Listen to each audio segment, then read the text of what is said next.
All right. I think it's about time for us to begin this morning.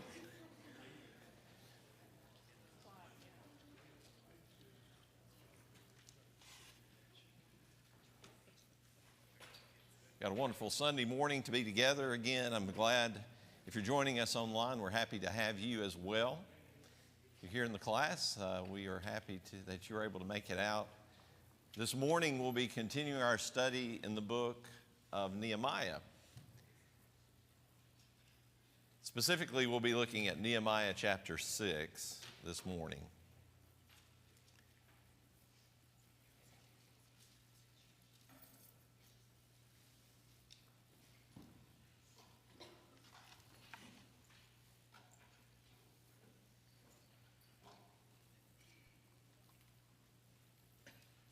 Excellent. Roger, if you wouldn't mind leading us in an opening prayer.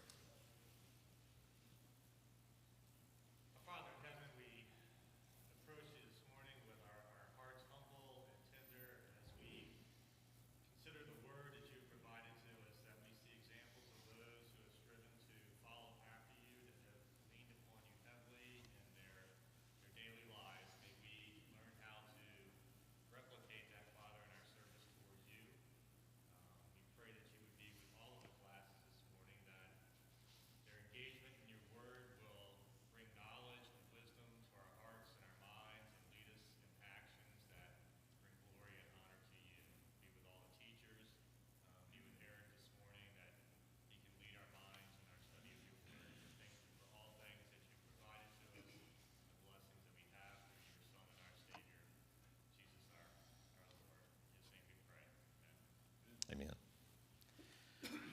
All right, so if you're coming in this morning and you haven't been in our class on a regular basis, we had a good class on Wednesday night, and we talked about in Nehemiah chapter 5 what was kind of the gist of what was taking place with the people, what was happening to them, what was the attitude, if you will, of the community.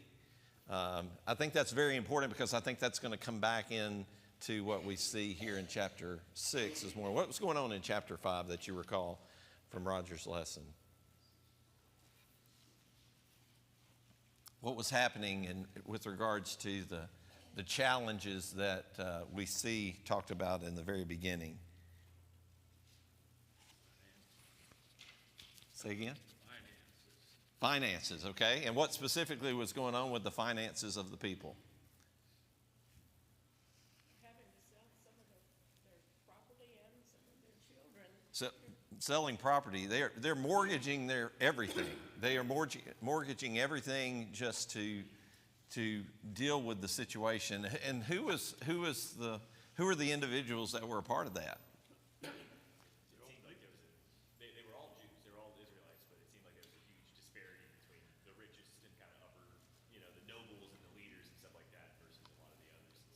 That's borrowing money from each other and kind of charging a lot of interest on it, which they, as they told several times.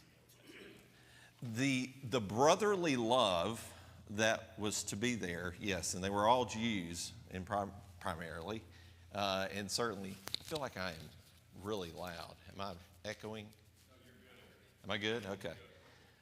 Okay. As it relates to the group, the community, if you will, there was those that had the money and there were those that did not have the money. And I think sometimes when we start reading Scripture, we take it a very cut and dry. There's the guys in the white hats and the guys in the black hats. There's good guys and bad guys. The reality is this is a good lesson for us from what we studied on Wednesday night about the importance of what we have in being responsible for one another, being a part of a body of Christians in today's world, where they were a group of Jews that really were not following what the Old Testament law taught as it related to helping your brother, helping your fellow Jew at that time. And I think that's very important because this morning as we look at Nehemiah chapter 6, we're going to see some very familiar names as part of our study this morning. And we must recognize that this whole hierarchy is still in existence. And we'll talk about the timing of all this, which we'll underscore right now, is that literally 52 days is what it's taken for them to rebuild this wall. We'll look at that specifically referenced in Nehemiah chapter 6. But when the community is together and they're working with one another, yes, there's going to be challenges along the way, just like we read in Nehemiah chapter 5.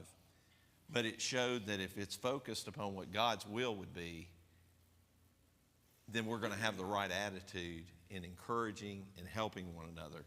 And unfortunately, we don't see that here in Nehemiah chapter 6. We still see some of the same tactics that have been used all throughout, even going back into what we studied about in the book of Ezra. So let's begin. Nehemiah chapter 6.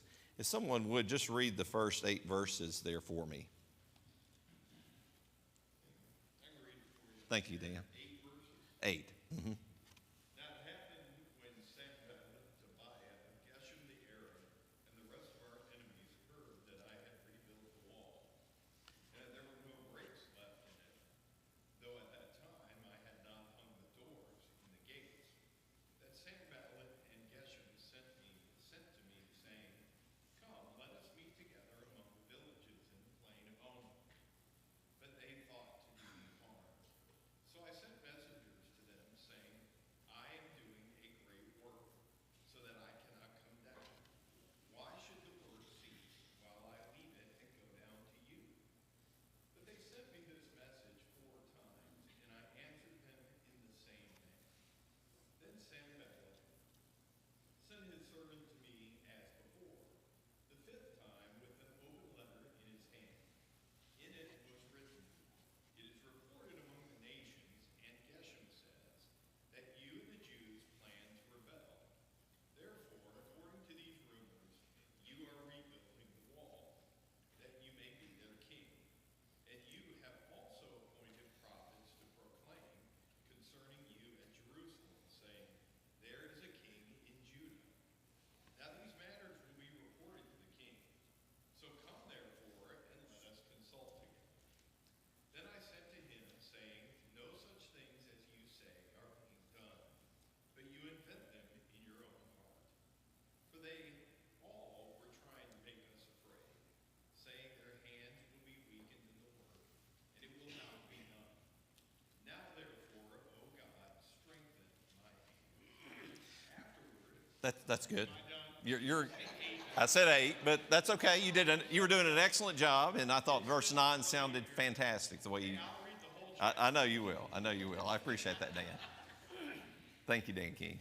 So the wall is almost complete. This is taking place in rapid time, if you really think about it. We've got a wall that has had a lot of different opinions by people in the area. What were some of the challenges that we've talked about all along the way? What were some of the things that were being said about this wall early on, even in the beginning of the 52 days that Nehemiah dealt with? If a fox run down, it would fall over. Now that was an interesting way to put it. I think Roger talked about maybe the symbolism of the fox in talking about that. But yes, there was a lot of deriding in some cases about this wall. And now time has moved along, and they've made progress, and we're up to just the walls being built. Have you ever added or we're building a house or adding onto your house? You know, when you start working on it, it's a lot of chaos, a lot of clutter. In this case, walls had been down for decades and decades as far as it being in ruin. But when you start building a house, when you get to the level of where it's already kind of getting, whatever the phraseology is, you can tell I'm not a contractor. Don't ask me to build your house. But if you get to the point where you're getting the doors on and you got the locks in, that is if you ever watch a commercial of someone buying a house, it's the real estate agent handing the key over to the door. Well, the doors are kind of the last thing. That allows you to come in and out. The people that were maybe against this wall being built, this is kind of put up or shut up. They literally, if they were going to cause this thing to be stopped or halted, this was the moment. And so all along the way, Nehemiah has recognized that there has been traps. And what Dan read for us was an area that I wanted to kind of talk about this morning, and that's being able to discern what was going on. Nehemiah was able to discern some of the actions that were being asked of him. What does discernment mean? What's the importance of being able to discern something? Reasoning, okay. And what's the importance of having good reasoning? Be able to figure out just How everything is going to come together, okay? What else? What's the importance as a Christian of being able to discern things in your life? You know, children, they're great because they're so honest, but are children always able to discern what's going to be potentially dangerous for them? No. No, I mean, you see kids all the time. I was probably one of them, you know. Ball goes out in the middle of the road. I need my ball, so I go out in the middle of the road to get my ball, in spite of the fact that there might be cars and trucks and everything else going up and down the highway. Just being able to discern good and evil is critical as a Christian. Yeah. I think especially kind of a continuation of last week, when you look at Nehemiah's reaction to Sanballat and Tobiah's efforts against him and his reaction to what was going on between the Jewish people and their kind of financial distress and that kind of thing. You can see his discernment where, like, Sanballat and Tobiah at this point are like cartoonish. Like they keep trying to do the same thing over and over again and it's not working. And then in just a second, we'll see that like their grand plan is just to get Nehemiah to go into the temple when he shouldn't and then ruin his reputation. And like they're nothing. And he treats them like they're nothing. But then when he sees what's going on between the Jews themselves, his discernment says, I need to address this head on. And he goes hardcore into making sure we gotta stop this, we gotta do this. Here's all the things I'm doing. And so like we don't see him take that strong or outward of a reaction against Sanballat and Tobiah. He doesn't amass an army or write back to the king or anything like that. In spite of the fact that Tobiah is a Jew. He's one of the Jews. He's related. Yeah, that'll come into the story as well. So, and that's a very good point, Tyler, in thinking about this concept of discernment. There is being able to discern what's good and what's evil, but there's also how you react to that topic. Depending upon what you've decided whether it's good or evil, it's how you respond to it. And how serious it is, exactly. And we'll see that at the end of this chapter. We'll see that that's exactly what Nehemiah did. That's who they are. That's essentially what he says. As it relates to the invite that was sent out by Sanballat and Geshem, when it comes to Nehemiah, they asked him to come out to the plain of Ono. You know, this would have been equidistant from Samaria and Jerusalem. The plain of Ono is out there, though. It would have been another day and a half journey for Nehemiah to go out there if he had chosen to do so, and then another day and a half to come back. Well, what's been Nehemiah's focus throughout everything here as it related to the wall? Let's finish it. Let's get it done. Being distracted by things is not in the playbook for Nehemiah. And so therefore, we've got a situation here where Nehemiah wants to stay focused. This is kind of coming out from the side here on this invite to talk about all these things that are being said about this wall. Yes? Yeah, on Wednesday, Tyler mentioned the fact that in this book, there's no timelines. But this was the point where there could have been if Nehemiah would not have been shrewd and thought, okay, I'm not going to waste my time on this, number one, because the work needs to get finished. But number two, I kind of value my own life right now. So, but clearly these guys had designs on That's why I said it was put up or shut up at this point. Because if they did not do this, if they weren't successful, the doors are going to get put in. And once the doors get put in, as large as these walls were and what we've read, they're not going to be able to do anything else. So that was certainly attacked. And yes, it was very dangerous. Just the area where there was a lot of individuals that would have taken out Nehemiah definitely would have been the case. Roger, you were going to say? I like how he uses the description by doing a great work, right? We had seen where earlier he had mentioned how God had put upon his heart to actually do this. He was doing the Lord's work. And you try to think about today, well, what things am I doing that is a great work that I don't need to be distracted by? And there's a lot of examples, and I think back in my past life, raising your children, right? Bringing them up in the nurture and admonition of the Lord, just doing a great work.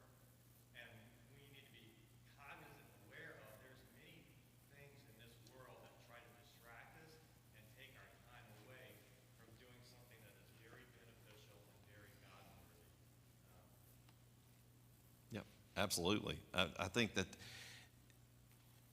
the lesson we've, Mr. Jack, Roger, and myself, there are lessons to be learned in these Old Testament stories. It's not just a story to be read and forgotten. There's lessons here to be learned, and I think what Roger's bringing up is that in life as a Christian, you're going to have a lot of distractions. You're going to have people that are going to be going against you in some capacity, and it might not be for you putting up your doors in your house. It'll be probably something more significant that's going on in your life. They may be coming against you. Those are distractions that take you away from living every day as a Christian. And yes, work is already in. You kind of bolt in all these natural things that are going to happen. You've got work, you've got illness, you've got all these other things that are just going to naturally happen. And then on top of that, you're going to have relationships that are going good or maybe not going as well. Those are all distractions to you serving the Lord every day and being a sacrifice to Him. Yeah. What an awesome point Roger just made. And that to me is the thrust of the book. What is the important work that we have to do? I've known a number of Christian men in my life who, some of them have been preachers, who really kind of let their preaching take a back seat to their trying to do financially really well. And the interesting part about it was, none of them ever succeeded in their worldly pursuit.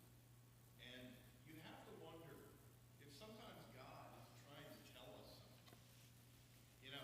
Most of the guys who were after some of these get-rich-quick schemes, they just ended up kind of looking like fools at the end of it, when their real work, their important work, was right there. And they should have been focusing on it, and God would have blessed that work the whole time. But sometimes the world gets in the way, but Nehemiah shows us the proper way to focus on things. Life gets in the way sometimes. Yeah, absolutely. Absolutely. Before we leave these first 9 verses, a couple of things I wanted to point out that I think, again, underscore, I want you to feel the way Nehemiah felt. He's asked 4 times to come out to this plain of Ono, which is clearly a trap. He's discerned that was not a good idea, and it's definitely dangerous. The last time it says that they sent an open letter. Is there significance to that? And if so, what is it? Yes, sir. Well, in some of my covering, the governor usually receives the letter that folded, put in a silk container, and sealed. And this was an indication of contempt for him to receive a letter open like that in his hand. Okay. So what's the significance of that being sent in that manner, Well, Mr. Darrow? this whole thing just begins to build to a more serious letter. That letter basically introduced him into some political peril, Yes. accusing him of crimes against the state, and then naming who his accuser is. And his accuser was thought to have had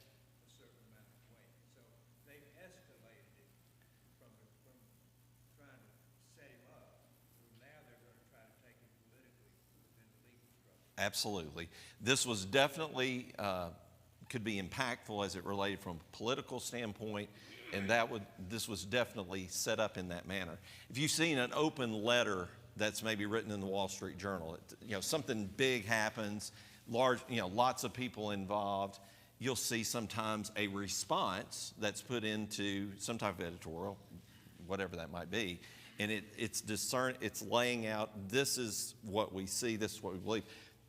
And from reading this, and I think you're right, this is a situation where now Nehemiah has been presented, and it's not just an invite to come out. This is much more public. And so the scrutiny, anytime more things go public, the more scrutiny is involved because there's more opinions and expressions of what they think is actually going on. So this really put Nehemiah in a position where we'll see a little bit in the next verse, that I think he was really seeking counsel, by going to the prophet. Were you going to say something there, Roger? Yeah, the difference between a private letter going to him directly, the allusion to the open letter, is that this is something now read more publicly to where they're actually putting false lies about to those that are surrounding Nehemiah. This is what Nehemiah is trying to do. They're trying to convert the very people next to him. Yeah, I mean, unfortunately, fortunately, however you look at politics, some people like it. I have friends that really love politics. I have others that really can't stand it. We're in a political season coming up, and the smears and all the statements of that, whether it be true, false, partially true, that's all we're seeing that, and that's exactly what that's what Sanballat, that's what Tobiah and Geshem, that's what they're wanting to do to Nehemiah, to do the best that they can to continue to hurt his reputation. Again, I go back to 52 days. 52 days. There's a lot of action going on here. So I think let's not lose sight of that.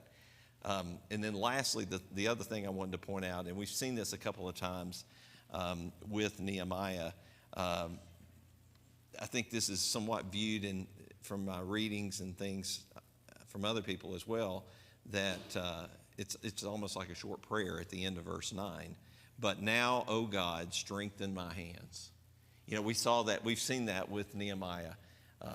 He's engaged spiritually with the Lord, and he wants the Lord to be engaged with him. And so we see these types of references where he says here specifically, but now, O God, strengthen my hands. He knows that he's going to continue to have to fight, if you will, at least figuratively, with people that are in opposition of what he's leading here. Any other comments or thoughts about this? I've not done a very good job monitoring my time, but I guess I have Wednesday night. So any other comments through verse 9? All right, so looking at the next section, you kind of follow up the open letter with, I'm sure Nehemiah, in spite of what he said, he's looking for encouragement. He's looking for guidance. He goes to a prophet here, and it says, lost track on my notes here. He's going for discernment. He's going for guidance from the prophet Shimei.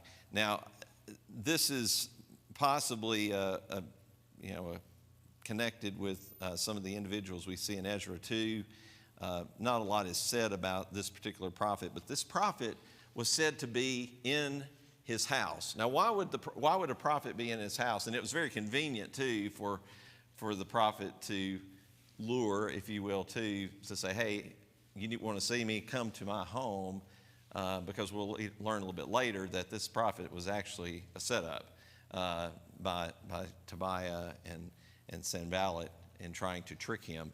But why would he possibly have been in his home besides the convenience of him trapping him in this recommendation? Why would he possibly have been in the home?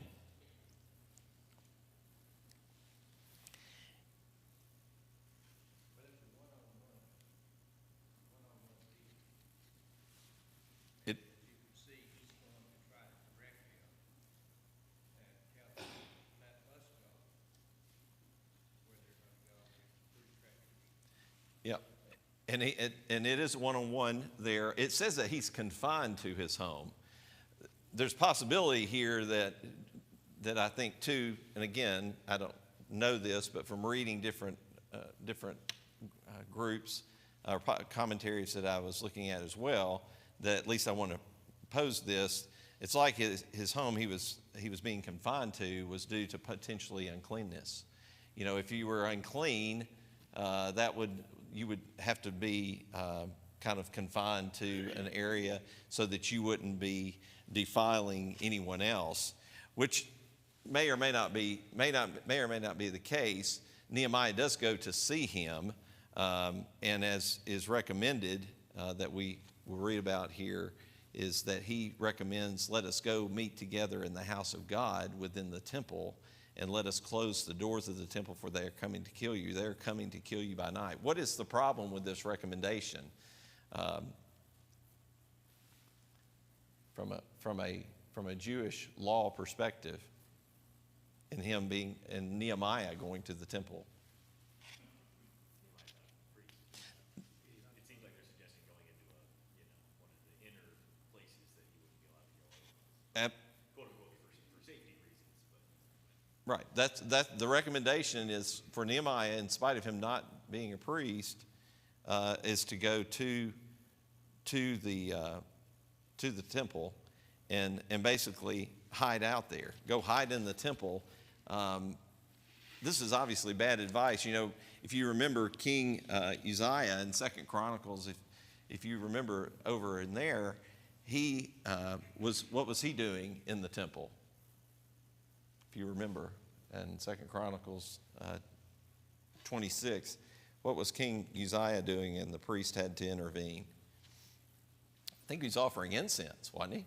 I think he was offering incense to God in the temple. And as a result of that, he developed or had a skin condition. A likelihood is leprosy is what he received. So Uzziah was somewhat lucky because Scripture specifically says death is what is to result for someone who's not a priest that goes in the temple like that. Death is to occur. So definitely when Nehemiah heard this, and we've all done this, right? You're talking to someone about a topic, and then you ask them a question, and they give you a obviously inaccurate, wrong answer. What's your immediate thought about that individual as a resource of information? Probably not a good one, right? It's not a good one. And so therefore we've got a scenario here where immediately, not only does Nehemiah recognize this, he somewhat responds back, why should I run away? And what man such as I could go into the temple and live? He basically says, that's not right. You're a prophet. You should know this. You should know that that's not correct. And he says that, and I understood and saw that God had not sent him. There was a belief in Nehemiah's mind, I believe. He's got these political arrows, if you will, coming at him. He's almost got this wall completed. And here Nehemiah, I think, was looking for some level of counsel.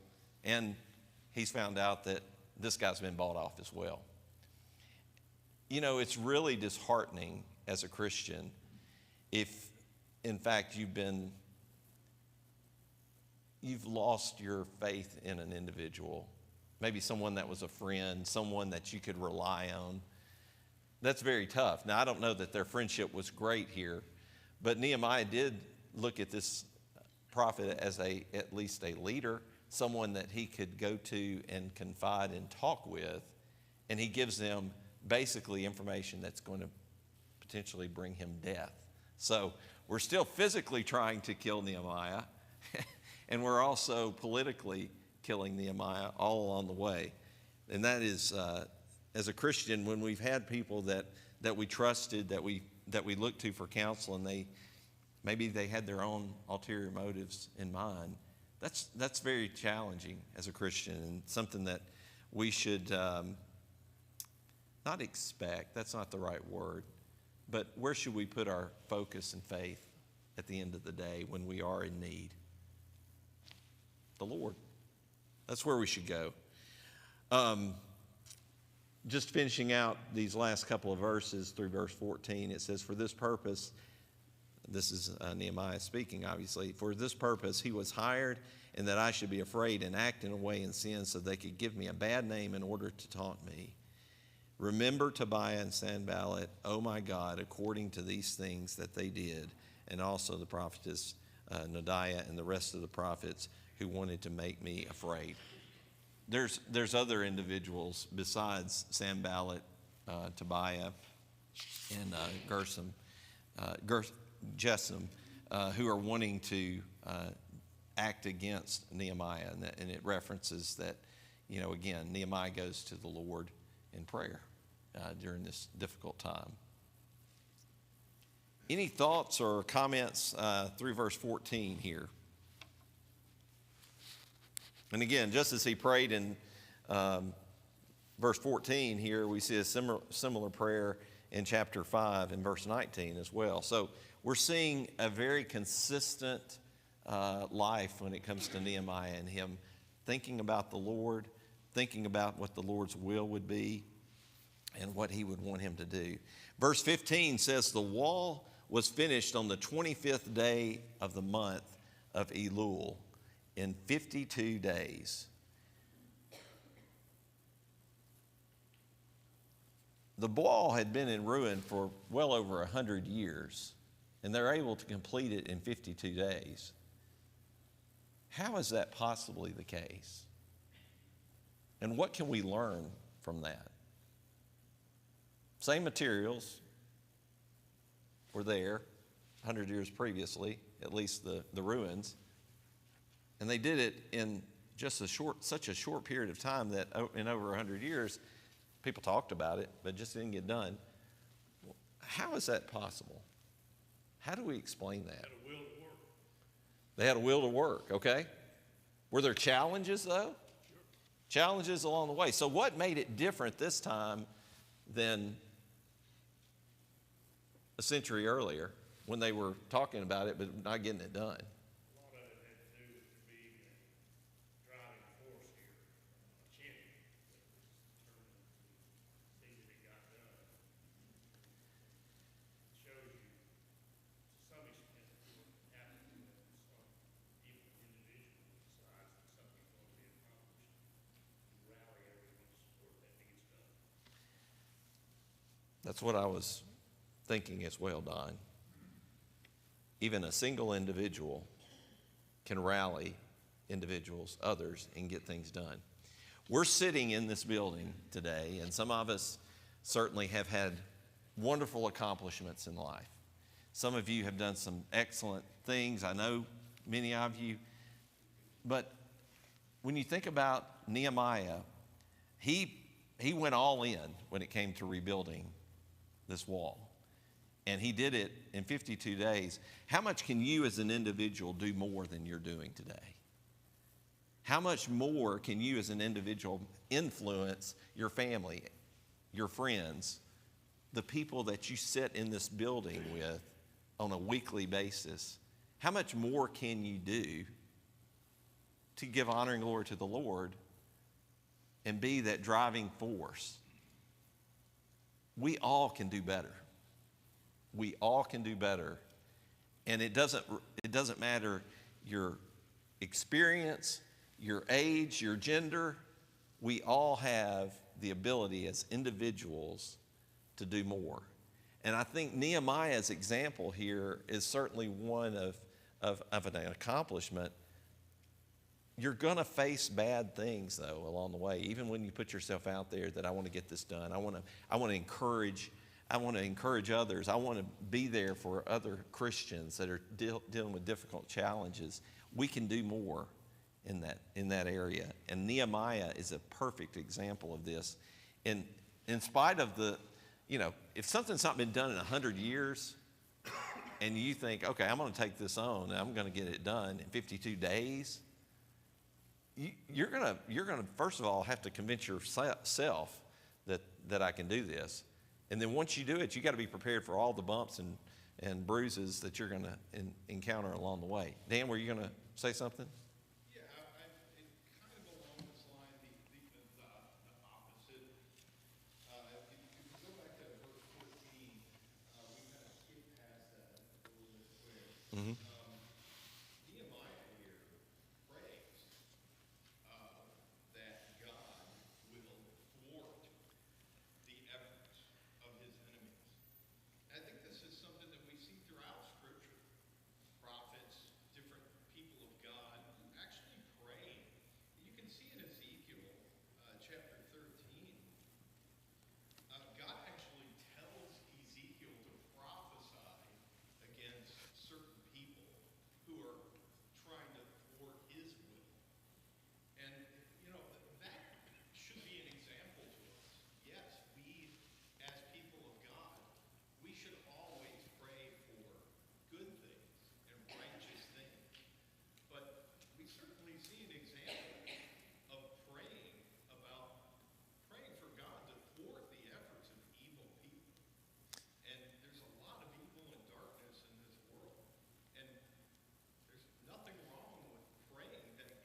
Yeah, and I think that's key in these prayers, that it's for Nehemiah praying such a prayer, it's because it's going to impede upon what God's will is.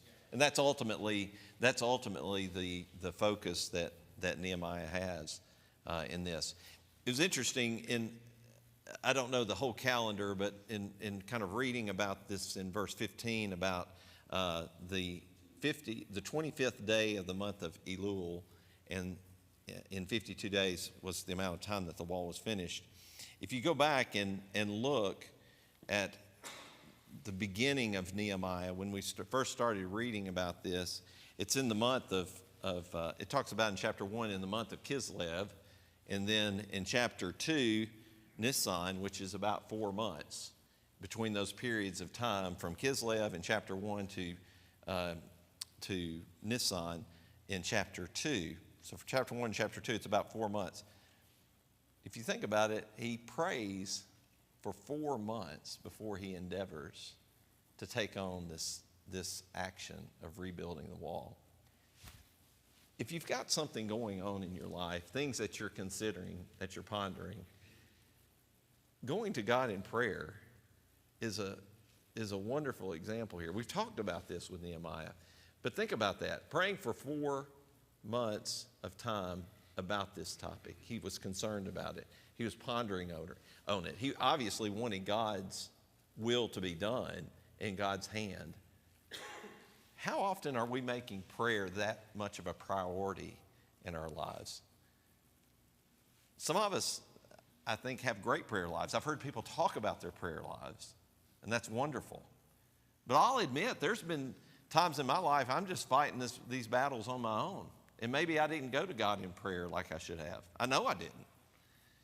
And I look back on my life and things that maybe weren't going as well as I wanted them to.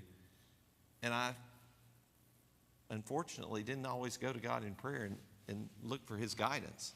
Verse 16 said the nations around about, their own esteem dropped because they perceived that God had helped them. Yep, absolutely.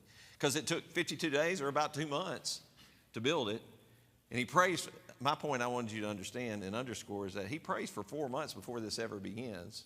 In 2 months, he completes the task, if you will. Yeah. I think on that topic, maybe just kind of an additional read there is, the Jewish people had been permitted to go back to Jerusalem, back to their homeland, for decades preceding Nehemiah. And he knew that people were back there, right? Because he was talking to some other Jews. That's how this starts, right? He's talking to other Jews, and he's like, hey, how's it going over there? He hadn't gone back yet. And so that plus kind of getting this news and waiting, praying, but waiting another several months makes me think of the parable of, hey, there's the one guy who goes right away and then decides not to, and then there's the other guy that says he's not going to go, but then goes. Which one was right? Right? Mm-hmm. And I think that Nehemiah is almost perfect, right? Except that it seemed like maybe something was keeping him from going all the way for a little while, but then once he decides to go in, he is 100% in, right? Because he was comfortable being the cupbearer of the king for a while, and it's clearly he was tormented by this for 3 months, and it's not even, he didn't hear the news and go right away. He was is it going to be me? Am I going to be the one to do this? And it takes him a little while, but he goes. Well, I go back to the discussion that we were having about discernment. He was weighing a lot of different things in his mind for himself, but I think spiritually he knew this was going to be a big battle. I mean, he knew that there was going to be challenges in this from a spiritual standpoint, as well as a physical, but certainly even a spiritual. And so investing that time to discern and pray to the Lord is critical, I think, in any decision that we make. And we need to continue to do more as individuals and certainly continue to look to the Lord in all aspects of our lives, all along the way. Great comments. Yes, sir. We don't have time, but the last 2 verses is the whole lesson about the nobles, the Jewish nobles, at cross purposes, Nehemiah compromised in their lives, and double dealing and so forth. It almost reminds you of the Pharisees and scribes in Christ's time, that they had their own agendas.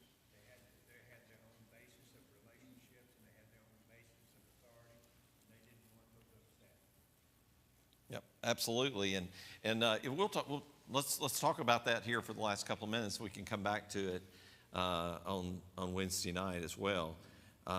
Skipping down to verse 17. Moreover, in those days, the nobles of Judah sent many letters to Tobiah, and Tobiah's letters came to them. For many in Judah were bound by oath to him, because he was the son-in-law of Shechaniah, the son of Arah, and the son of Johanan. They had taken the daughter of Meshullam, the son of Berechiah, that's it, as his wife. Also they spoke of his good deeds in my presence and reported my words to him, and Tobiah sent letters to make me afraid. What Mr. Darrell is bringing up is very critical here. Tobiah has been one of these three individuals that we've heard about along the way trying to basically sabotage Nehemiah. But Tobiah was a Jew, a fellow Jew. I mean, he was related and married into nobility. He had the wealth, if you will, and was certainly had been loaning monies to some of these Jews that had mortgaged their future completely away. And so it talks about it in the context of being bound by oath to him. So when people are in that level of society, they're very influential. And yet, here is someone that's clearly gone against what God would have him to do by Tobiah's going against Nehemiah. And yet the people still overlook that, don't they? They still view them and hold Tobiah and his family up all along the ways.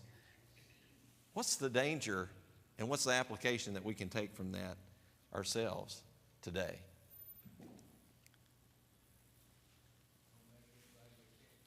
Don't make anybody a king. Well, that's one way to look at it from a political standpoint.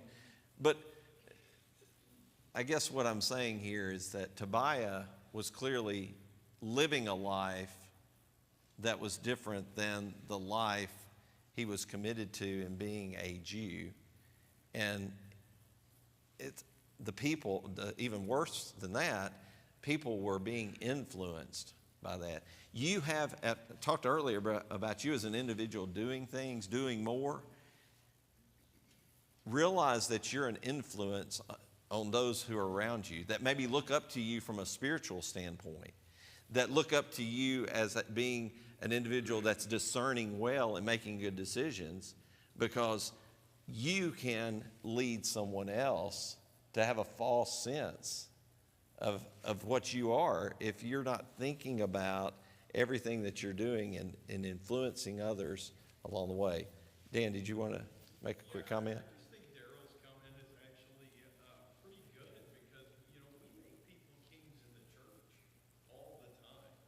There are people in the church that sometimes we put up on pedestals, and you look in the New Testament, there were several people in the early church that were part of the church, but gave the apostles problems and presented issues because they loved the notoriety. And that's where we have to be careful. And I think that Tobiah was one of these people. He had a lot of notoriety, a lot of influence, and he didn't like some things that Nehemiah was doing. Yep. And it's a lesson for us. Let's come back to this on Wednesday and talk a little bit more about influence. And Dan, you're 1,000% correct. We've done that with preachers. We've done that with certain elders. We've done that with any kind of leaders in the church. We've done that in the past. And I think that's a dangerous, dangerous precedent as an individual Christian to do that. But let's talk about that a little bit more on Wednesday, and we'll see you at that time. Thank you for your comments.